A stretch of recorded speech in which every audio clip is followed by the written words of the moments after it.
Have you heard the weird tales of the Whistler?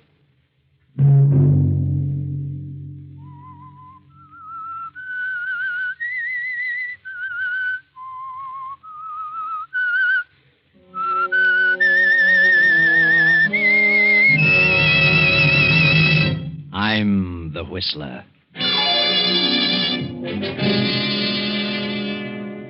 Gentlemen, we 7 scientists have banded together because the government of Austria is in deadly peril. We have evidence that Austria is being dangerously undermined by the Nazis, and that nothing is being done from the standpoint of the law to prevent it. We have therefore resolved to take measures into our own hands and prevent this chaos. At our next meeting, we shall present the names of those in high places who attempt to divide and conquer, and shall decide then as to what action shall be taken against them. And such was the organization in which Hans Minkler, the young, mild-mannered biologist of Vienna, suddenly found himself a member. Hans Minkler, whose whole life was dedicated to the preservation and the saving of human life. Hans Minkler, referred to by his classmates as the man who couldn't kill a fly. Saturday night, and again CBS presents The Whistler.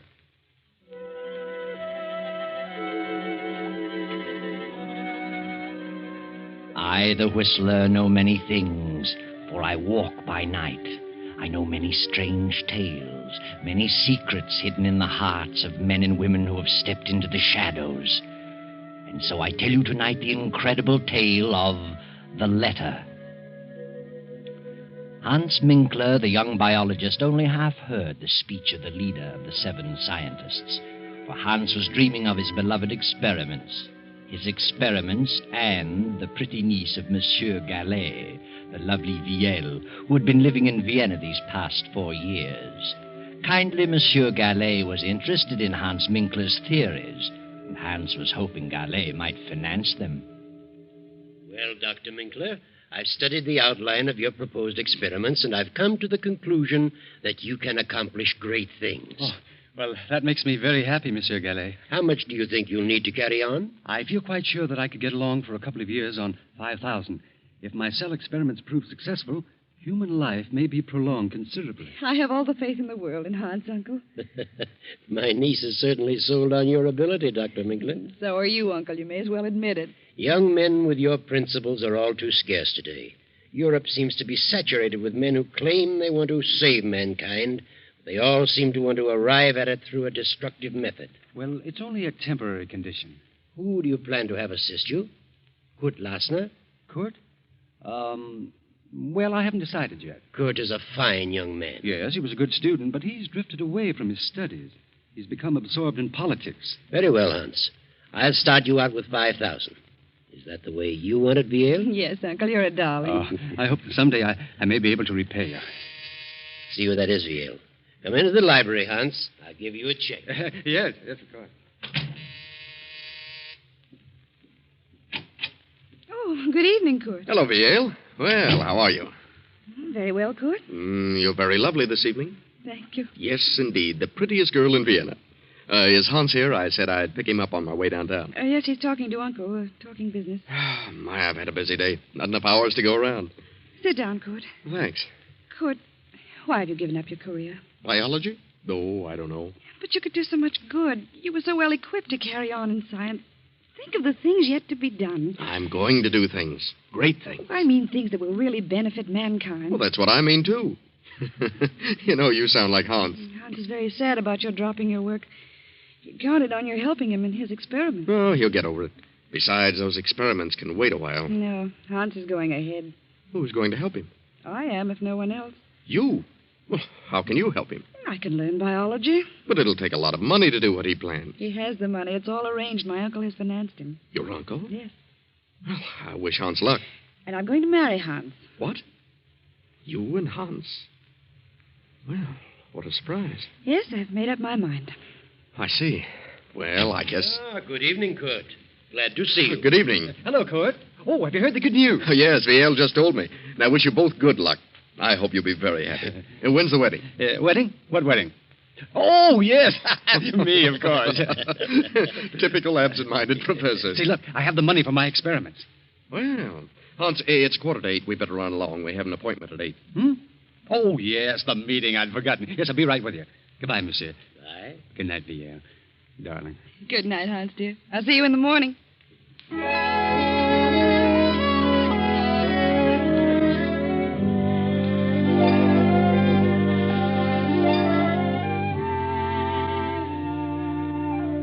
So Hans Minkler reluctantly attends his second meeting, and with Kurt Lassner joins the 5 scientists in the darkened room. The single low lamp on the table casts their shadows on the wall. The leader is speaking again. Gentlemen, we have learned who these fifth columnists are. So it is our duty as loyal citizens to take action against these men. We have learned who the leader is, and naturally he must be the first one to go.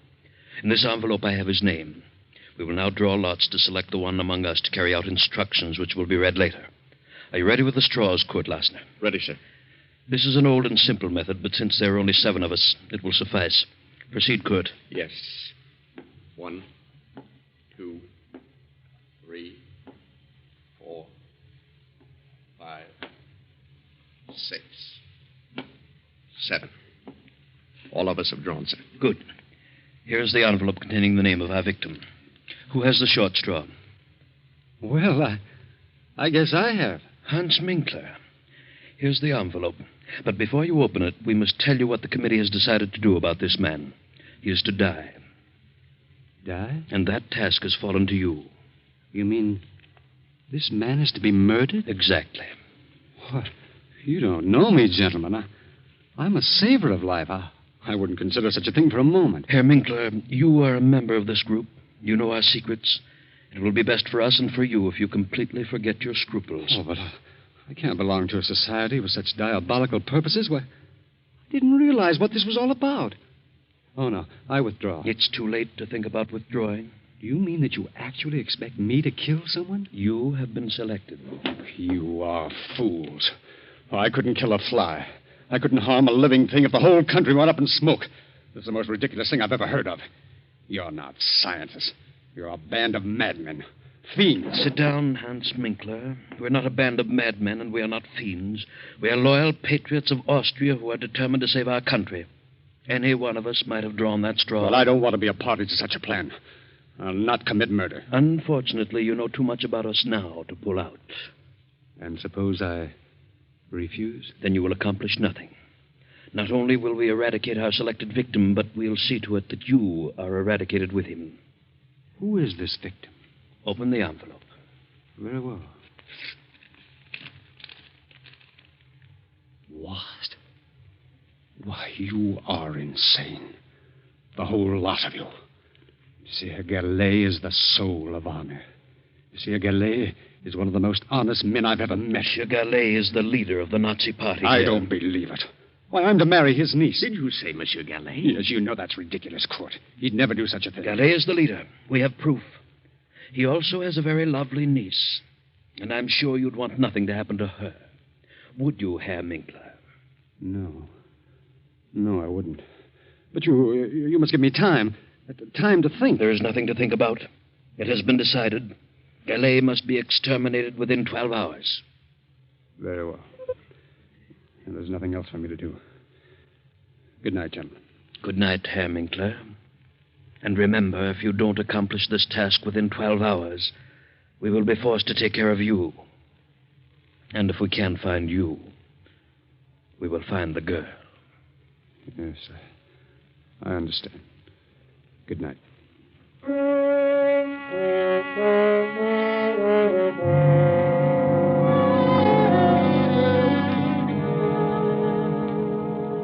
Well, Hans, what are you going to do about it?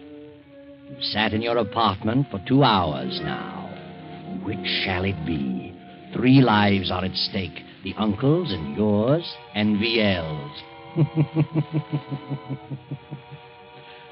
Hans gets his car and drives to Monsieur Gallet's home. Well, hello, Hans. What on earth are you doing here? I didn't expect you back this evening. Where is Viel? Why, she went to some friends. She probably won't be back till after midnight. What on earth's wrong with you? Get your hat and coat, Monsieur Gallet. What? Have you been drinking, Hans? Get your hat and coat. Now, wait a minute. Suppose you There's explain no what... time for explanations. Get your things. What for? You're coming with me. I was just ready to turn in. You better run along, Hans. You feel better in the morning. Put up your hands, Monsieur Gillet. What? This is the funniest thing I've ever encountered.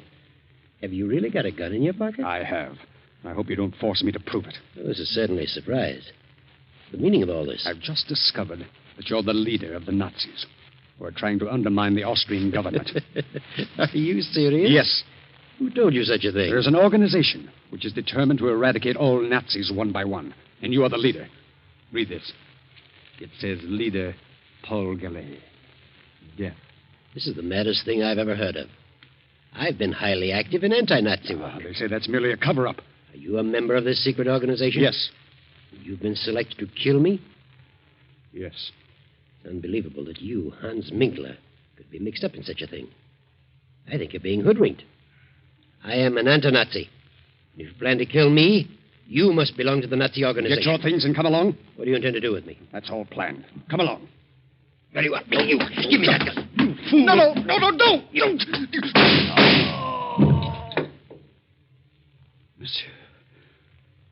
Monsieur. Good Lord.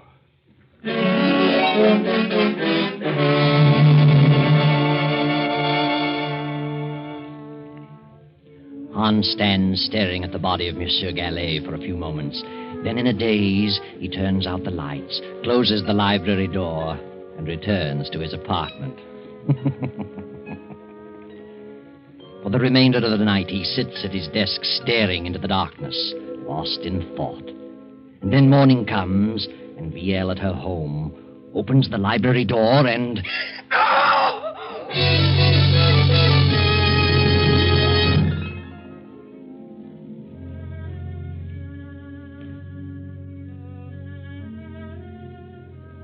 Well, he's been dead about 8 hours, Fräulein. Who on earth would do such a thing? He had no enemies. He was quite active in anti-Nazi work. Yes. Here's something we found on the library floor. A pipe? Yes. The bowl is hand-carved, has initials on it. As you see, the stem is broken. Have you ever seen this pipe before? Well, I don't remember.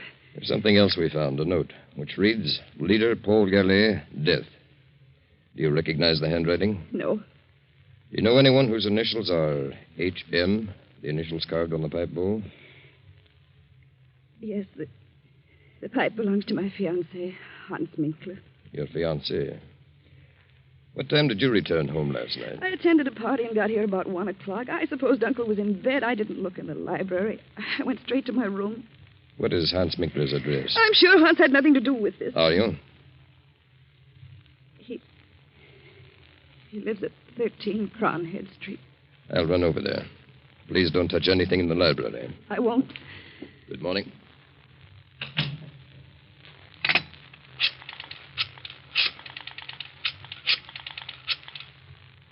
Kurt, something terrible's happened. Uncle was murdered last night. The police have just left. They found Hans's pipe on the library floor. It was broken. They've gone to his apartment. Please come over right away.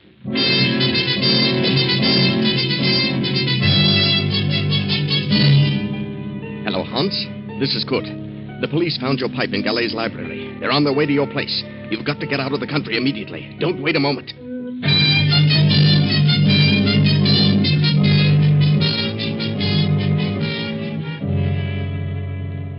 Oh, Kurt. Kurt is terrible. Now, control yourself, Ian. Oh, Kurt, I can't imagine why anyone would do such a thing. Kurt, do you know where Hans is? Well, I suppose he's at his apartment. Hasn't he called you this morning? He usually does, but he hasn't. They found Hans's broken pipe near Uncle's body. Kurt, I must warn Hans. I must let him know what's happened. His pipe, huh? Yeah, that's bad. By all means, phone him at once. Oh, you call him. Of course. It's Kronigstadt 4347. Right.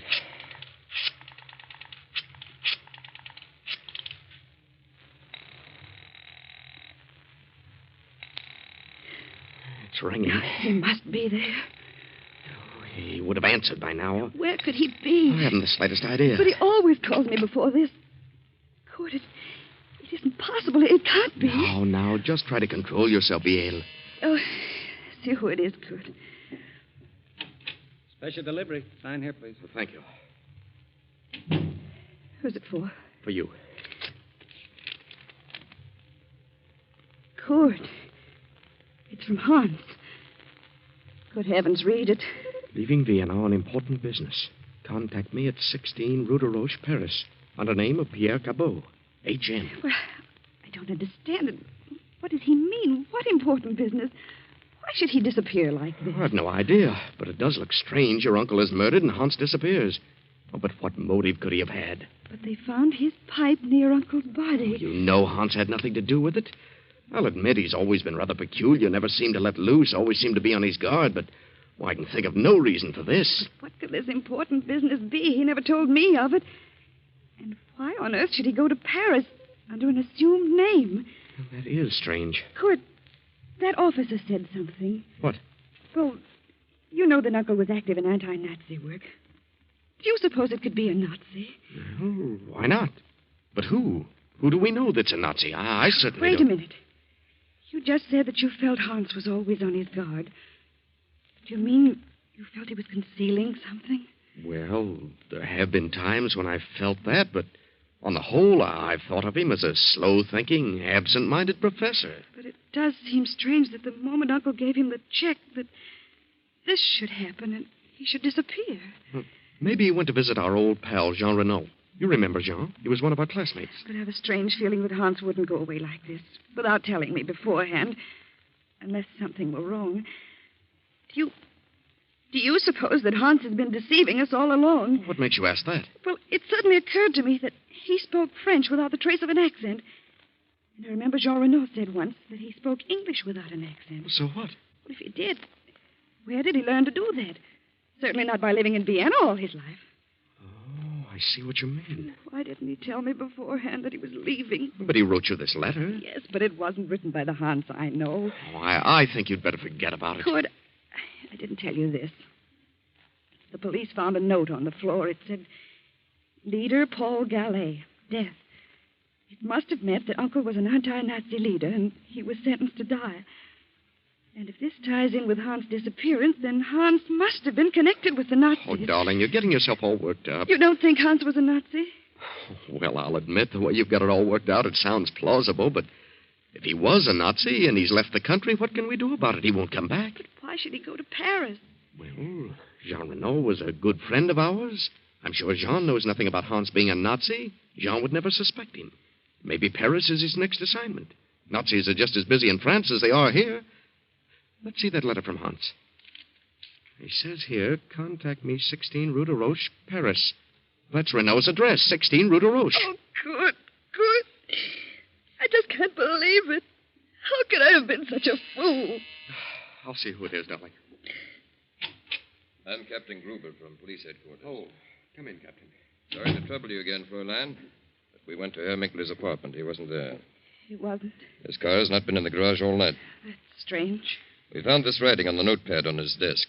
Is it his handwriting? Yes. He's written the same two words over and over again, Gallet and Villiers, as though he tried to make up his mind about something.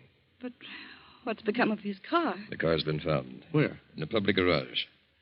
From all indications, Minkler's left the country, probably for France. Oh, why France? We've discovered that Hans Minkler is a French citizen. A French citizen? Well, he always led us to believe that he was a native Austrian. Now, we'll want to check things over a little further. We'll be back this afternoon. Please don't disturb anything. No, we won't. By the way, what is your name, sir? Oh, my name is Kurt Lasner. Good day. Kurt, what did you see? What were you looking at just then? What do you mean? What startled you on Uncle's desk? Well, nothing at all. Here, let me see. Good heavens, I see it. Here on the desk blotter, it's Uncle's handwriting. It says, Find Hans Minkler. And it was Hans.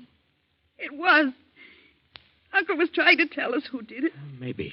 To think that he could be so low as to take Uncle's money and then kill him. Oh, please, Viel. I just can't believe it.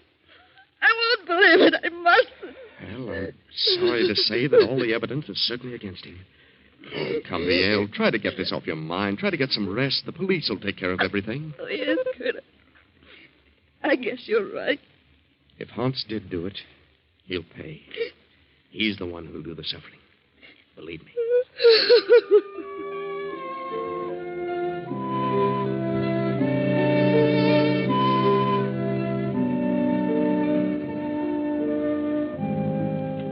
But during the night, the Nazi hordes rolled swiftly into Austria. Without firing a shot, took over the reins of government. A few weeks later, France declared war. Then one night, Hans Minkler makes his way through the maze of Paris traffic and knocks at the door of number 16 Rue de Roche. Oh, Yes? oh, good evening. Good evening. Is Jean Renault in? Who shall I say is calling? Why, Pierre Cabot. Won't you come in, Monsieur Cabot? Major Renault has just stepped out. He'll be back shortly. Was he expecting you? No. Did you say Major Renault? Yes. Since war has been declared, he's gone on the active service list. Oh, I see. I've been phoning for a week, but no one answered. You haven't seen the Major in some time. No, I haven't. I've been in Austria for several years. Renault and I went to school together in Vienna. Oh. Are you by any chance Hans Minkler? How did you know that? Why are you traveling incognito? Well, where is Renault?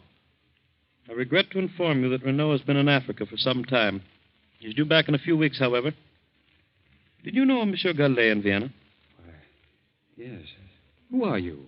I'm Monsieur Deveau, of the French Sûreté. Oh, police. Yes. Did you ever accept any money from Monsieur Gallet? Why are you asking me these questions? You never accepted money from Gallet? No. Search him, Henri. No, just a moment. Sorry, Minkler. I'll take the bill for Henri. Yes, sir. I don't understand all this. You understand, all right. Well. So you never received money from Gallet. What's this check for? Well, that's to help carry on my experiments. Undoubtedly. Monsieur Gallet was helping you and quite a number of others to carry on experiments. Others? I suppose you say you're new at this game. Game? I don't know what you mean. I had nothing to do with his death. Nothing. Yes, I believe that. Why should you kill one of your own? Oh, I don't know what you're talking about. If you were intending to carry on experiments in Vienna, why is this check drawn on the Bank of Paris? Well, maybe he had a surplus of funds here. Indeed, he did. How did you know I was coming here? We knew. Just what were your plans? Oh, this is ridiculous. I'm not a spy. I was engaged to marry Gallet's niece. Really? Some way I got mixed up with an organization which planned to rid Austria of all Nazis. They claimed that Monsieur Gallet was the leader in Vienna. I denied it. But nevertheless, I was selected to murder him. Oh, I see. And told that if I refused, it'd also kill me and my fiancée as well. I decided to get them out of the country. I went to Galet's home. My fiancée was not there. I knew there was no time to lose. So I tried to take him away by force. He was suspicious of me. We suddenly got into a scuffle. And then someone behind me fired a gun. I don't know who it was. And Galet fell dead. I see. I went to my home. Next morning learned that they were looking for me. I got out of the country, and in a roundabout way, I came to Paris. A good story. But it doesn't hold water. Gallet was a Nazi leader, and there's too much evidence against you, Minkler. Come on. Let's go now to headquarters.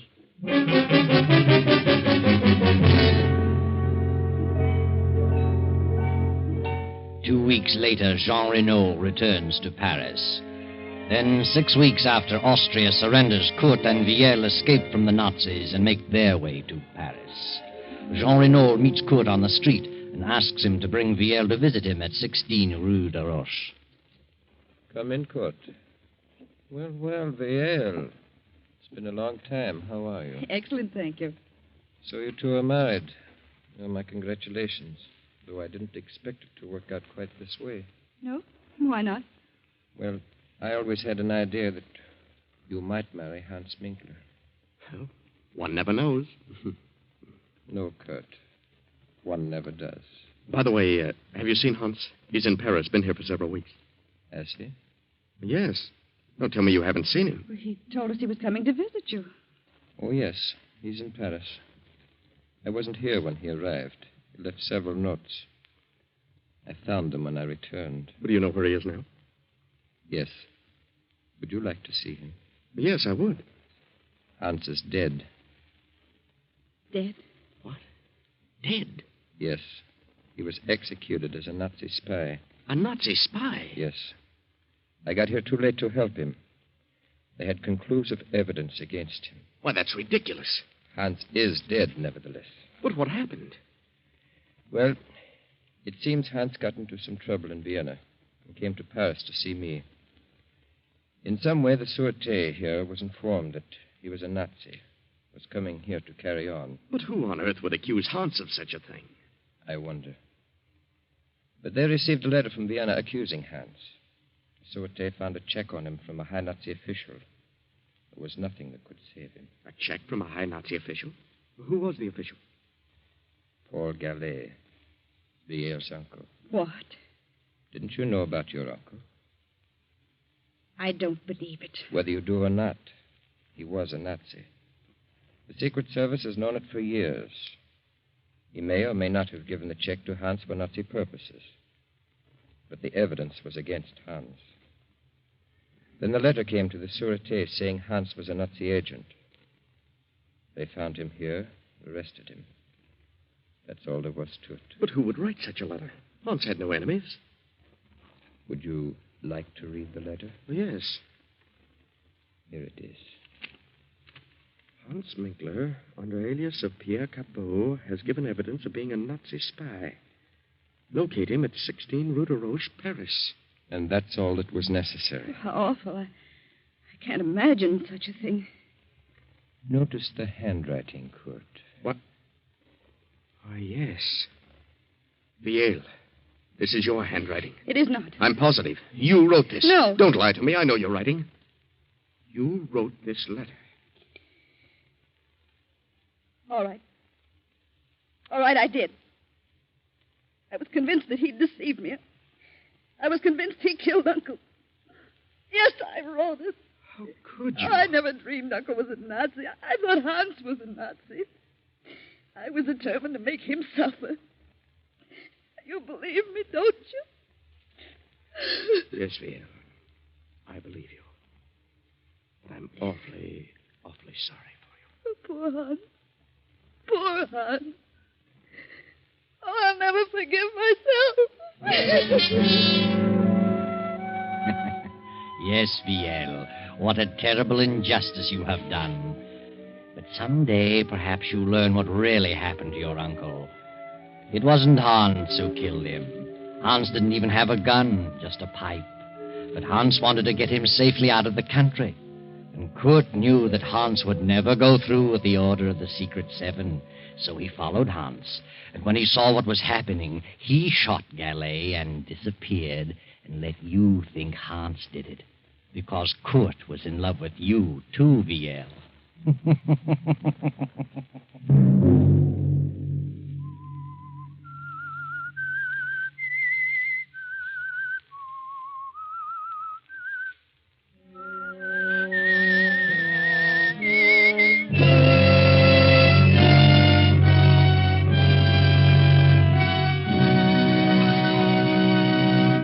CBS has presented The Whistler. Original music for this production was composed and conducted by Wilbur Hatch. The Whistler is written and directed by J. Donald Wilson and originates from Columbia Square in Hollywood. Next week, same time, I, the Whistler, will return to tell you the strange tale of Out of the Fog. Good night.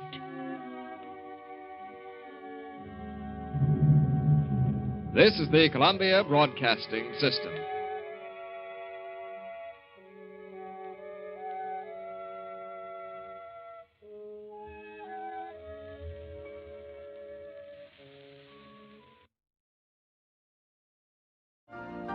You've been listening to the OTR Gold Network.